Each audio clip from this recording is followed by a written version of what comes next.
on a day to me as though it would break. And when the tide came in, I knew my head was even spinning in a band playing on 89. We danced until dawn.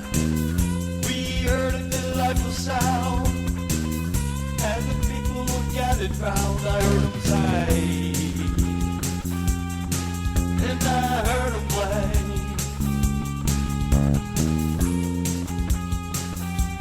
The band played on.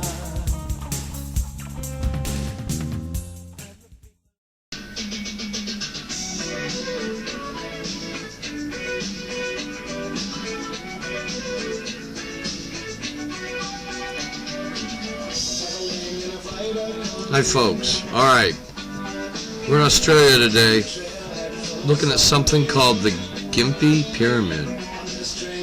The Gympie Pyramid is a low terraced hill located in the outskirts of Gympie in Queensland, Australia.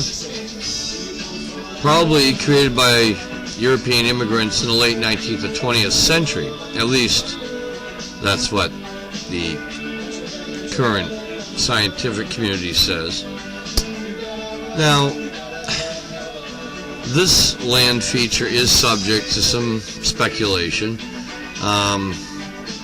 It's been argued by the supposedly serious scholars, and some are now suggesting, though, that it was constructed by unknown civilization of Egyptians, South Americans, or the Chinese, or maybe even all of them.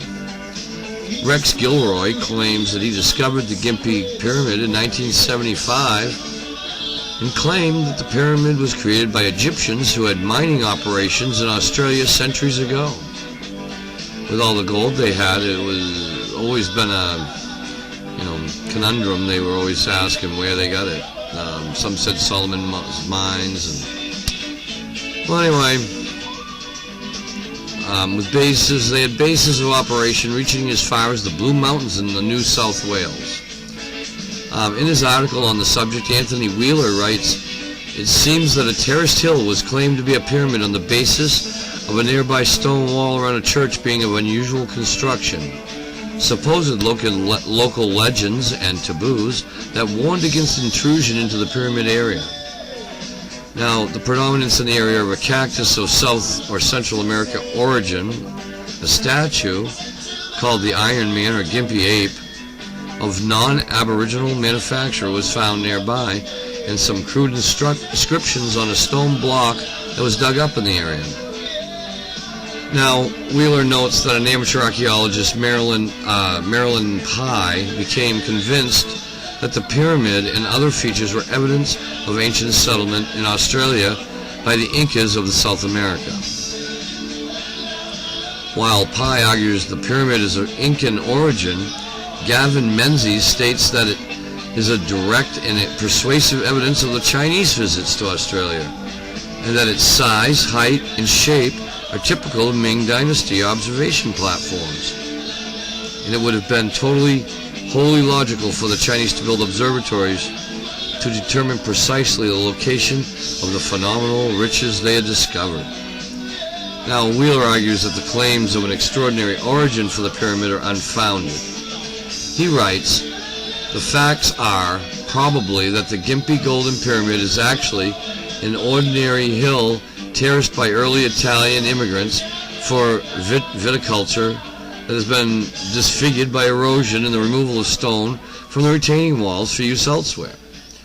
As for all the supporting statements by the various authorities, all but a few unimportant ones fade away as one after another proves to be a misquote, a falsification, or an outright fabrication." Now, currently the Queensland Department of Main Roads is planning to build a road through this site. There's an effort up, I believe, on that .org place there. It does all the petitions. Anyway, scientific research suggests to more banal that it was part of a retaining wall, blah, blah, blah, blah. Now, in the 1990s and early 2000s, Dr. Elaine Brown proposes that the terrace structure was constructed by a Swiss horticulturist in the 1880s. Now, to this day, really nobody knows. There have been many theories, from Phoenicians to the Spanish, and from aliens to modern Italian winemakers. But no matter what it is, in May 2005, this property was purchased by a friend of the hmmm Society with the purpose of investigating this enigmatic site fully.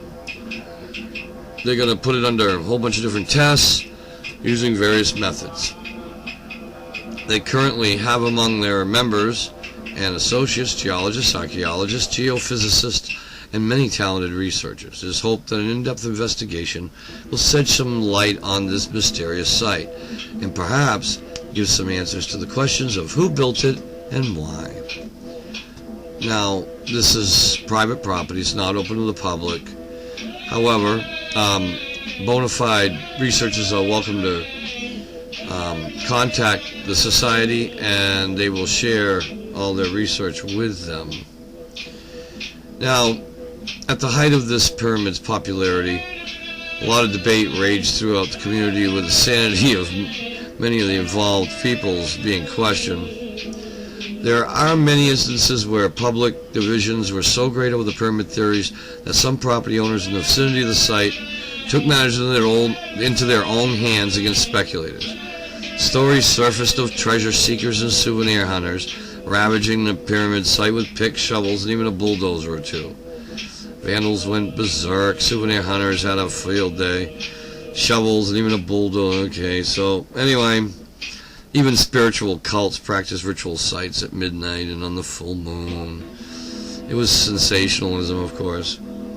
As a result, the claimed site became irreparably damaged and totally stripped of evidences. In fact, so great was the damage that it is barely recognizable today. And so as I've been talking, you've been seeing some of the stuff. As of late, some Egyptian inscriptions have been found in a lower part of the pyramid. This is about one of them. They found a crap load of these things, and it was quite a good day for the archaeologists, I'm sure. These pictures are all courtesy of the Society, as I stated earlier. And although some of these have been proven to be faked by people trying to make out on the whole sensationalism part of it.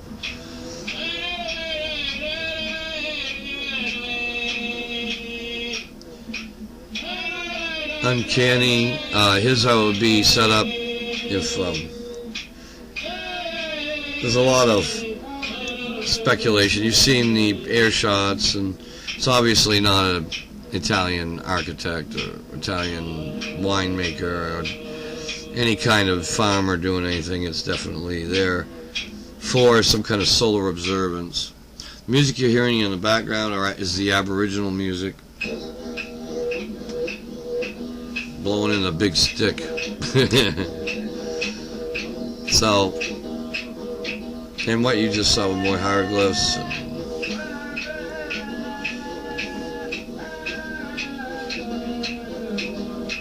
So folks, there's a lot more pictures. I'm going to let it scroll through and comment as it goes. Okay, so we got plenty of hieroglyphs. We have this strange thing that looks India made, perhaps Chinese. Maybe Chinese. This is definitely looks India in its influence. But on the other hand, it could have been all of them. Look at this next one. This is a Chinese version of something. So we got India, China, and obviously that's Chinese in origin. It looks definitely. Here's a pipe, opium pipe, or some kind of pipe that was found in the area. That one there's made out of ceramic, And this, my friends, is a Roman chariot wheel, chariot axle bolt. So, how did that get there? Here's another thing. All around this pyramid is the only place in the whole world where you find the stinging tree. This is not good. Obviously, and look at this. This was found way back. So we have Egypt, China, India. Perhaps even Polynesians. So, folks, there's a lot more on the web on this stuff. So if I was you, there's some hieroglyphs there. I'm going to just leave you now and enjoy the research.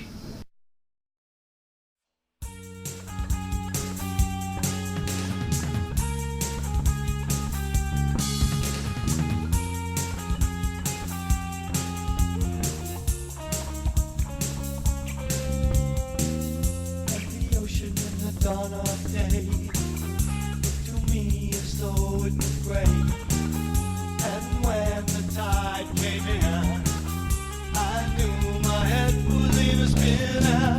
And a band played on a night. We danced until dawn. We heard a delightful sound, and the people were gathered round. I heard them say, and I heard him play.